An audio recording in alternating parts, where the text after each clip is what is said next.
Beautiful Tuesday morning. This is still the Blast Rise on Blast Urban 98.3, your generational radio. Good morning, Dr. Michael. Good morning. The fuel price increased for the 5th time in 21 days. What do you say to people now that can help cushion on how they feel?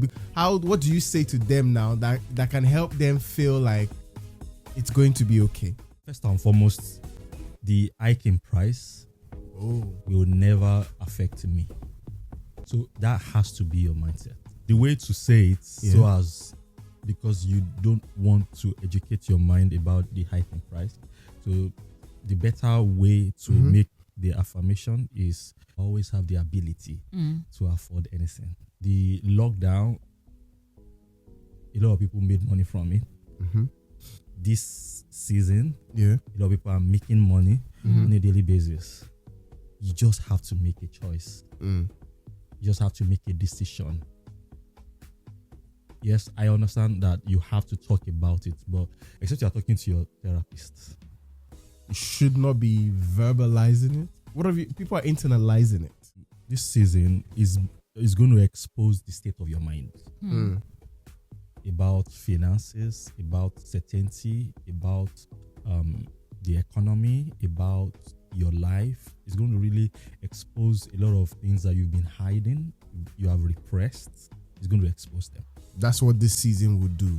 And so you need to pay attention to those things, those emotions as they are flying, coming up. Yeah. You need to pay attention to them and then start dealing with them one by one.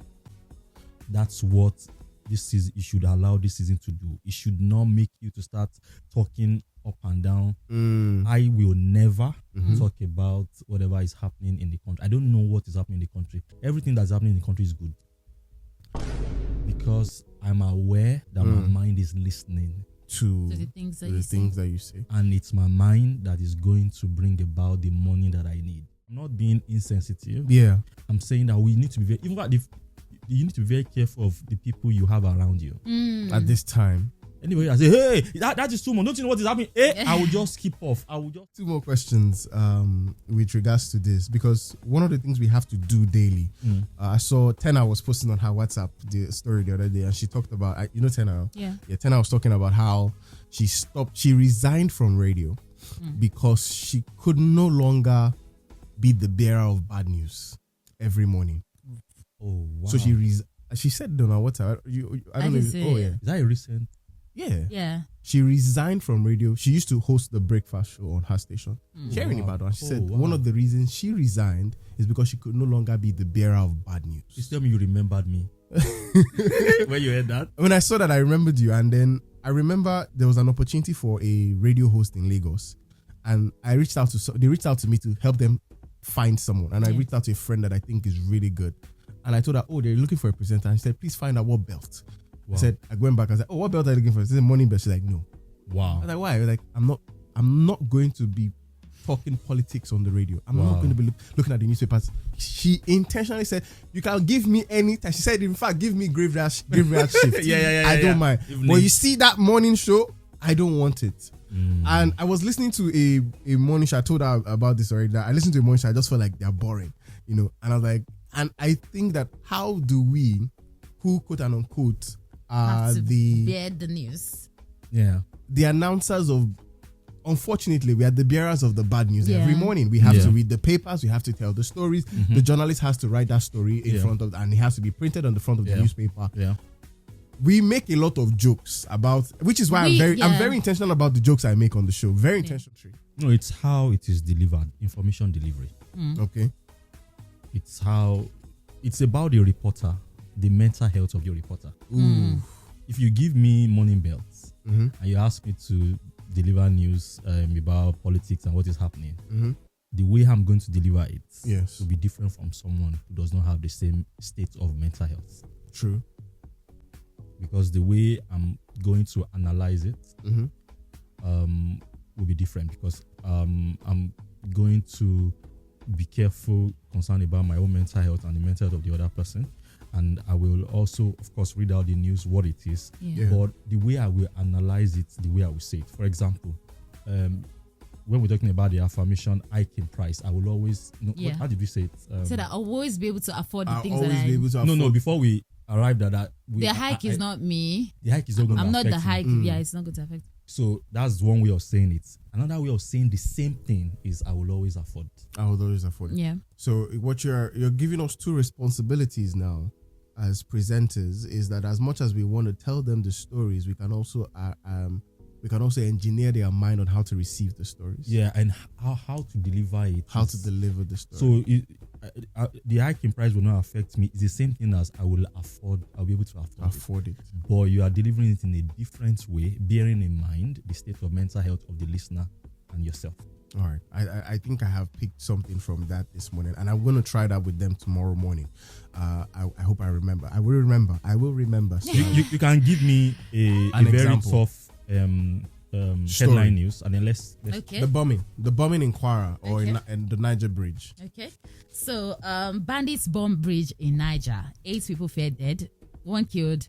Mother injured in Kwara explosion. Wow, a lot of things are happening in this country, but we just all have to be hopeful. We just heard now that a lot of some bandits kidnapped some people, but I'm very much aware that as things goes on, people will get to be able to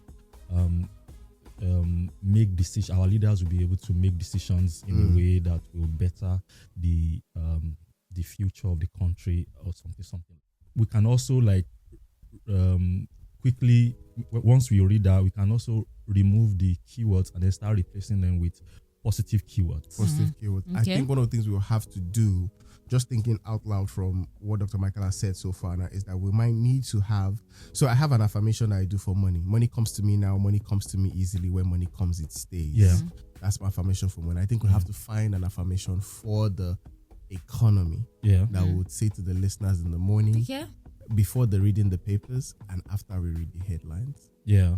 Just so that the listener becomes a part of the engineering of, because sometimes people are absorbing this information without necessarily, they have not developed the tools To be able to process and differently. rewire their brain differently. Yeah. So it's how it is delivered. Yeah. And then number 2 is the affirmation before and after. This is really exciting. Right. But we got a text here that says that what are the side effects of these affirmations? Would it kill the morale of speaking up against bad governance and poor leadership ravaging Nigeria? Would it further deepen hopelessness and constitute being an apologist or abdication of responsibilities from those in charge of Nigeria? Angela. Okay, so like I said on radio show yesterday that, and I've talked about it here too, that Nigeria existed before you, and is going to exist after you. You have to be careful not to mix up the Nigerian issue with your own personal issue. Okay. Because the truth is that you can live a different life, independent life from the life of Nigeria. It's only by choice. Number 2 is that once you're able to separate the two, it then helps you to be able to know how to call out the government. Okay. So your life is different from Nigeria's. Like, I live a different life from what is actually happening. So once you're able to separate that, it helps me to be able to put things in the right perspective, the right context, and then I'm able to talk to the government in the way that the government will even will listen to me. Because government now knows I have them in mind, and it's not something personal, and even the way I'm going to deliver the something. Because the question is, you are talking about calling out government, are you really concerned about change, or are you even stressed? Because you are stressed, you just want everything to be. Why is there no drama? Let there be drama. Is that the reason why you are calling out government? You need to ask yourself that question. So sometimes it's not because of the bad governance. No. It's just because you are just like you just want tired. drama. Why? Yeah. Just like women. Why is there no drama What in is this marriage? guy? What do you mean? Why is there no drama? What There should be happened drama. now, Dr. Michaels? They like No, drama. they don't. You don't like drama. I don't like drama. I'm very don't peaceful. like- Islamiyat likes drama. She is capping She when like- she says she doesn't like drama. Islamiyat is a drama queen. Are you aware? Do you realize that you're a drama Because I queen? like peace. I don't like wahala. I don't like stress. The other part of Islamiyat likes drama. She give me car driver and all the passengers in the cab their size. No, that one is different. How is it different? Yeah, the one is looking for my trouble. She give everybody their size. Everybody collect. Yeah. I'm sure that cab ride was quiet till you got to the bus stop. Yes, it was. And you can imagine the kind of words she's scholastic. Yes. And when she's angry, she speaks English. She doesn't speak Yoruba. Oh my God. She will reply you in the way that you would understand that I need you to understand that what you have done is stupid. I wanted us to talk about grief. I realized that our idea of managing grief as a people, as a culture, were never really taught how to. But I think of grief also as dreams that people have and they are unable to actualize those dreams. How do we support our friends who are going through grief? How do we deal with the grief of unrealized, because I don't want to say unrealistic now, unfulfilled dreams? How do we deal with the grief of unfulfilled dreams, of what could have been?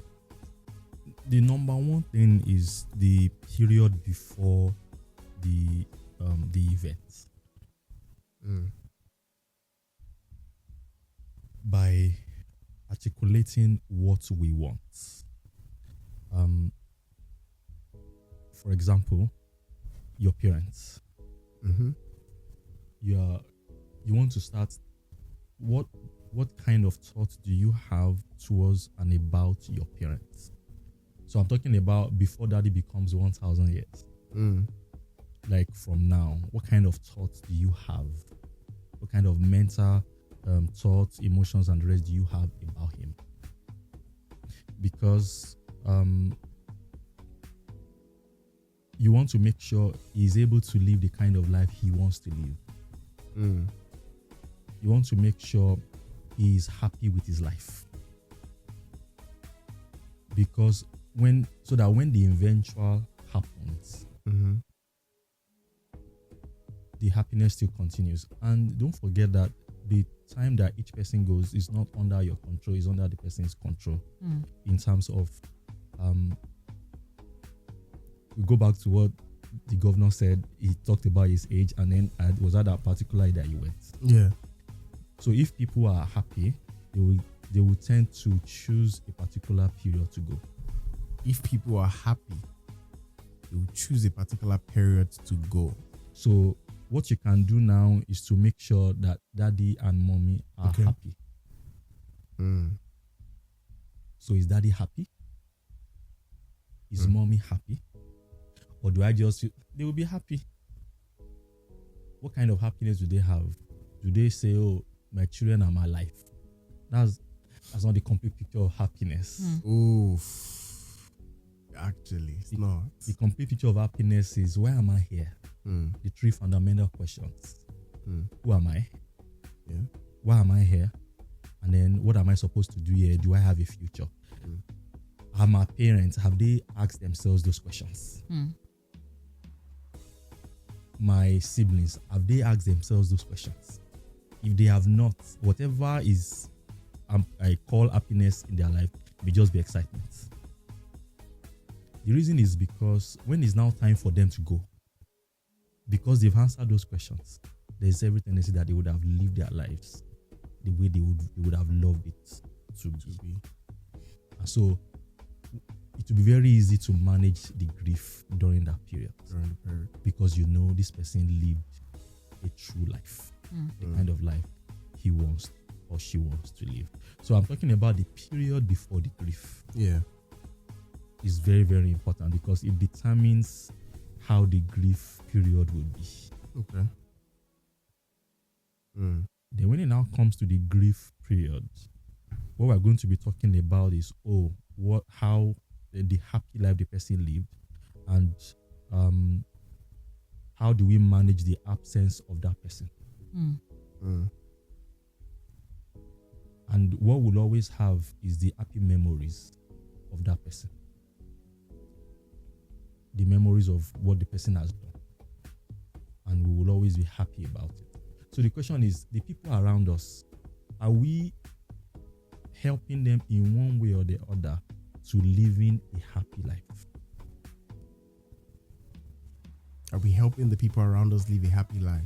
Our colleagues, our siblings, our That's an parents. interesting question. Our parents, our neighbors. You know, you don't need to sit them down and say, neighbor, sit down there. Yeah. Hey, you better ask the three fundamental questions. Look, I don't want. It's not like that, but like each time they meet you, Are we helping them live a happy life? what do you say to them? Yeah. How, like, Yeah. people listen to you on radio. We just talked about delivery. Yeah. What do you say? How do you say it? Mm. You have a driver. You've never asked about his family. You've never asked about if his marriage is moving him forward or moving him backward. But then, you know, I think people are afraid of doing that because of like boundaries. So how are you able to even manage that? Genuine concern removes concerns about. Yeah. Okay. For somebody that has a number of years has passed, but it still comes, the grief still comes sometimes, you know, it's still overwhelming sometimes. How do you begin to, you know, handle that situation? Number one is like this particular case where it happened when they were much younger. Yeah. Remember I said each person we meet, we need to make sure in one way or the other. Not that we will now become the world's teacher. But like you want to make sure that in one way or the other, directly or indirectly, or with just being caring to people alone, will push people towards that direction. Now, in this particular case, what I would want her to do is to, there are two things. Number one is to start digging up memories about him. Memories about him will get her closer. Number two is what I said before, managing the absence. And one way of managing the absence of someone is, especially in the family, is family trust. Having a family trust. A family trust or a foundation that continues the work of the person. In the memory of that person. What would this person, like, what's it that this person has been talking about doing before their death? What was the area of interest? It might even be after, like, in this case now, maybe after digging up memories, you know, and then you now find out there's this particular thing he keeps on talking about or he keeps on doing. Now you can now start up an organization or a foundation or a family trust. I want to encourage, every family should have a family trust, and I want to encourage Africans to do it. A lawyer said, who is thinking about family trust when people are thinking about survival? But then it helps to manage the absence of the person. So having a family trust, having an organization, having doing something in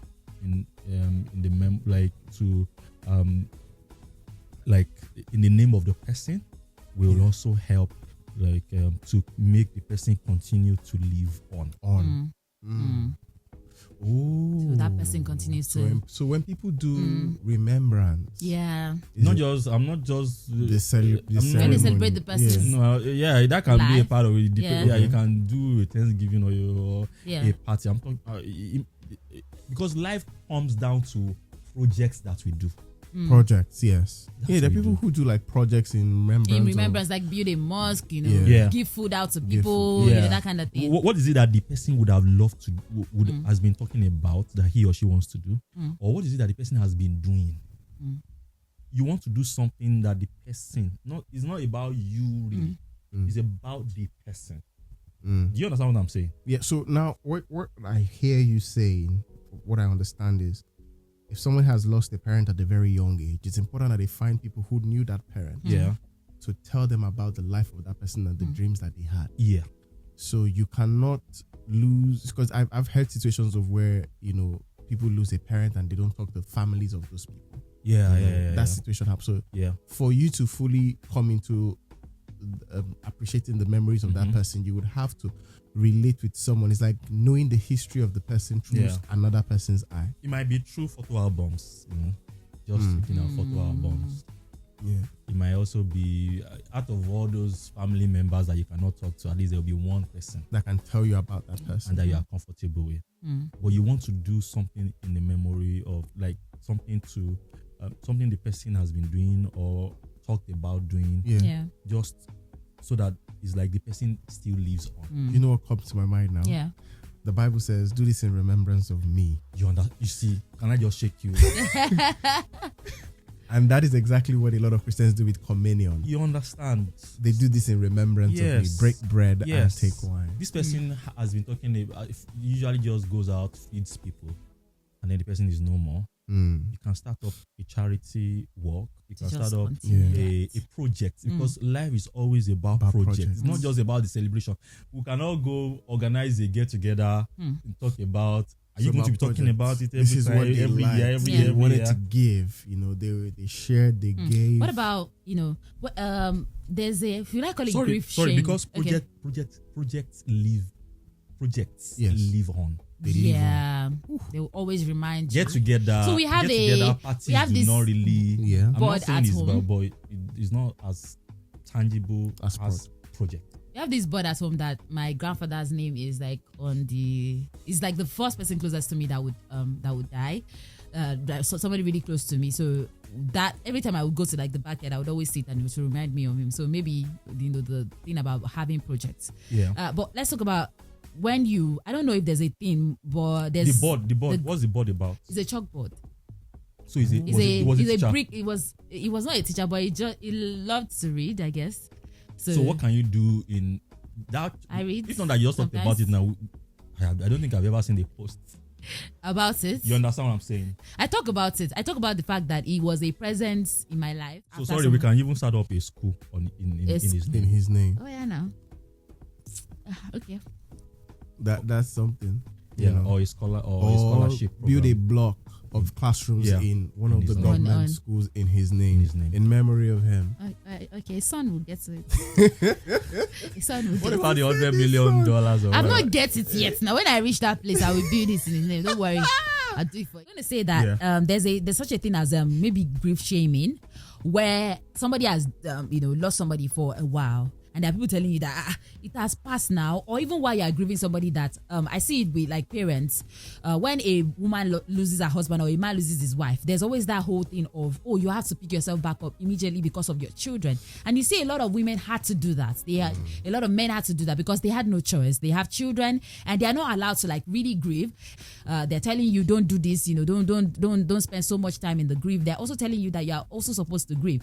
They're telling you that you have to move on for this. You have to be strong. When it's been years after, people don't understand why you're still hung up on it, even years after. So you're having residue of that grief still in you, even after many years. You are not able to express it. So how do you manage that? Okay, so number one is that, once again, you want to make sure that people get to live their full lives. As long as it is within your capacity. You want to make sure that you are able to do your own bit in helping people to live as long as possible. And the reason why people need to live as long as possible is because of their life assignment. Not so that I can see you will see your children's children. Yes, you will have sex because of people say, just let me have that. After that, no. It's not only all those ones are side effects, but the number one reason why you want to live long is not so that you can build your own house, you can see your children's children getting married. All those ones are just like icing on side effects of living long. Yeah. But the major reason why you want to live long is so that you can execute your life assignment. And there is something as real as having a life assignment.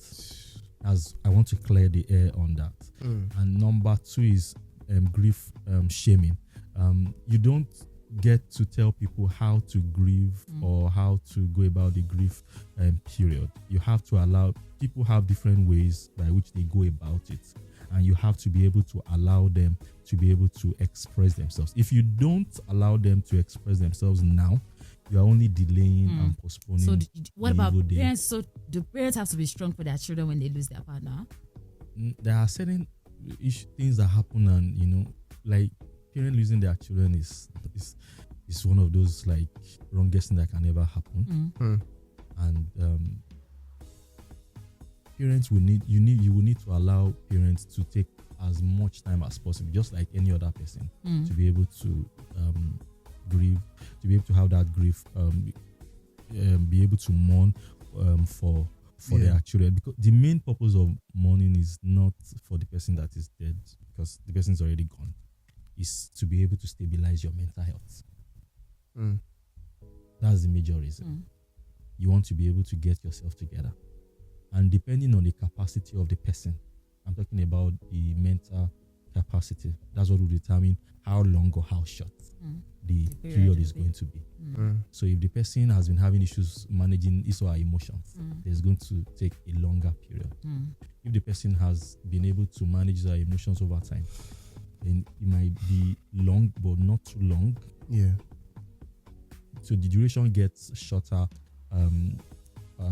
as capacity increases, but that period must always be there because it's about your own mental health, not about waking up a person that is dead. So I want to talk about, you know what, you're talking about unactualized dreams. I also want to talk about, this one is not about death, but it's about people, relationships that have been lost, friendships, and those people are still very much alive, but you know that it can never be the same way. Maybe you fell out for some reason or the other, and I mean, you both are living human beings, you both are seeing each other do stuff that you don't know about anymore. They're not telling you about their milestones anymore. They're getting married, you don't have any idea about it. They're having babies. Celebrate great moments that you had. Celebrate the great moments that you have. That you had together. That's interesting. I also wanted. That's the way to mourn. Because we might also say, what should people do when they are mourning? Yeah. You celebrate the moments. Great moments. And it's also okay because, again, when you lose friendships or relationship like that as well, is it okay to also have like a grieving period for that? Yes, it's okay. It's not going to be easy to just like move on like that. You have your insecurities about. You know, the people that period for some people is proving that I'm doing okay without you. For some people, that's what that period is all about. And for then them. they will now come back and because and the person has not died. The person has not died. So sometimes it's like me. I checked your. Yeah, even in the same like circles with the person or something, and you keep seeing them. So some people is like, even if you're not feeling good that day, even you're divorce, like, I want to. Even divorce. Ooh, that's another way. It has to be a mourning period. It could be as long as 5 years. Oh, so it's okay to. What makes mourning? What makes it? What reduces it? Apart from capacity, is closure. Closure.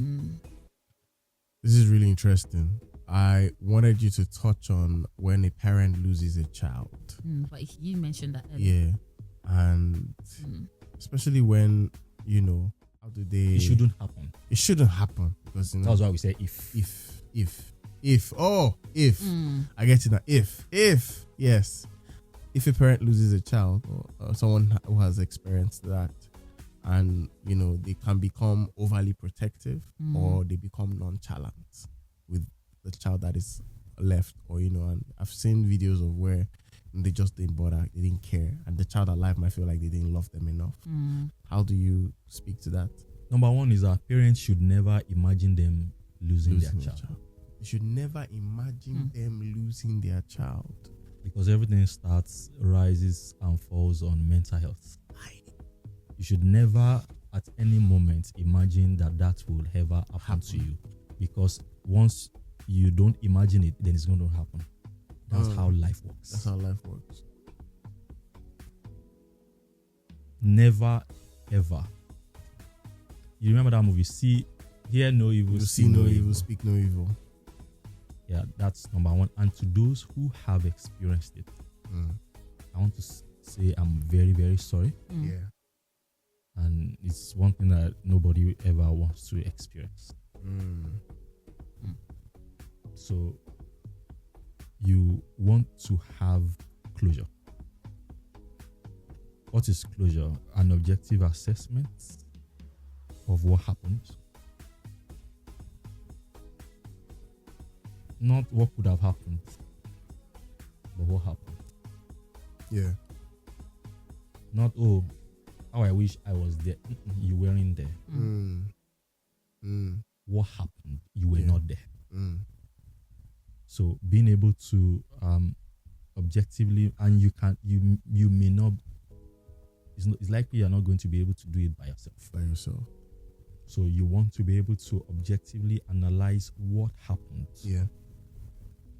And then be able to say, and be able to forgive yourself.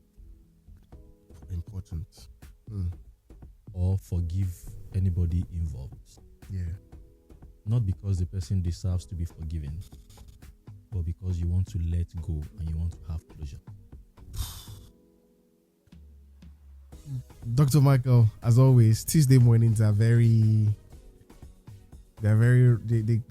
They feel like introspective. You know, they touch your skin and your soul in ways that you don't even realize. Thank you for always doing this with us every Tuesday morning. Remember, if you guys make it very easy.